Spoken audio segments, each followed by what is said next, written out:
तो इस छोटे से वीडियो में आज हम लोग देखेंगे सेल डिवीजन या सेल रिप्रोडक्शन के। सेल का हिंदी होता है, डिवीजन का हिंदी होता है विभाजन, यानी सेल डिवीजन और सेल रिप्रोडक्शन कहते हैं किसको। व्हाट इज सेल डिवीजन या सेल रिप्रोडक्शन।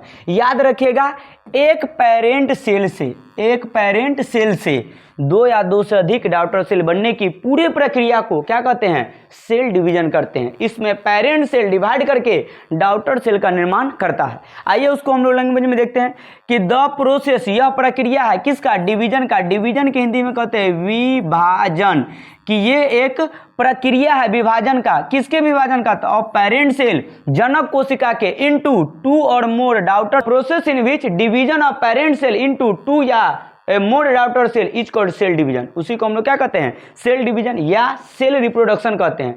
कि यह वह प्रक्रिया है जिसमें पेरेंट सेल का डिवीजन होता है दो या दो से अधिक डॉटर सेल में, यही प्रोसेस कहलाएगा सेल डिवीजन या सेल रिप्रोडक्शन।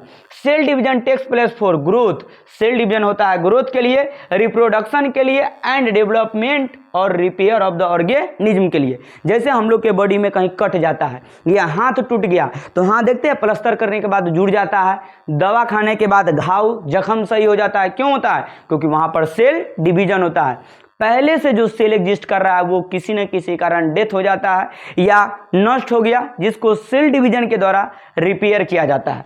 याद रखेंगे। सवाल है कि सर जी इस सेल डिवीजन से हम लोग के बॉडी में चेंजिंग क्या आता है, तो याद रखिएगा कि जब स्पर्म और ओवम आपस में फर्टिलाइजेशन करते हैं तो इससे बनता है जाइगोट।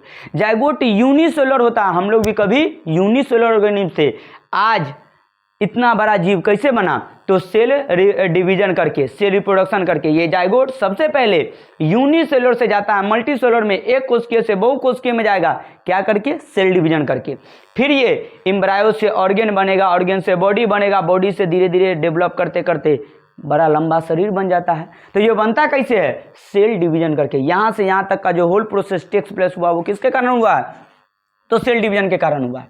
आइए हम लोग देखते हैं सेल डिवीजन के फेज के। सेल डिवीजन के दो फेज होता है, एक होता है इंटरफेज और एक होता है एम फेज, या फुल फॉर्म इसका होता है मल्टीप्लिकेशन फेज, गुणित अवस्था या गुणन अवस्था।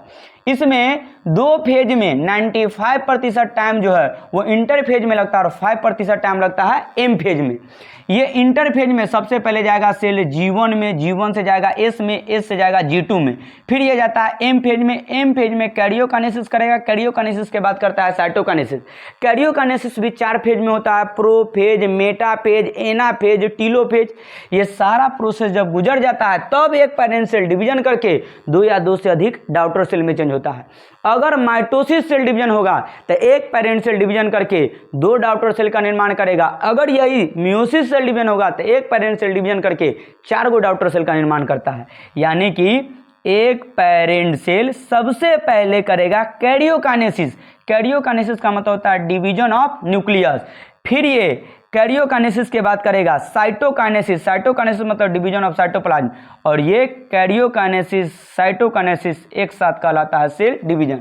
इस प्रकार से एक पेरेंट सेल डिवीजन करके दो गो डॉटर सेल का निर्माण करता है।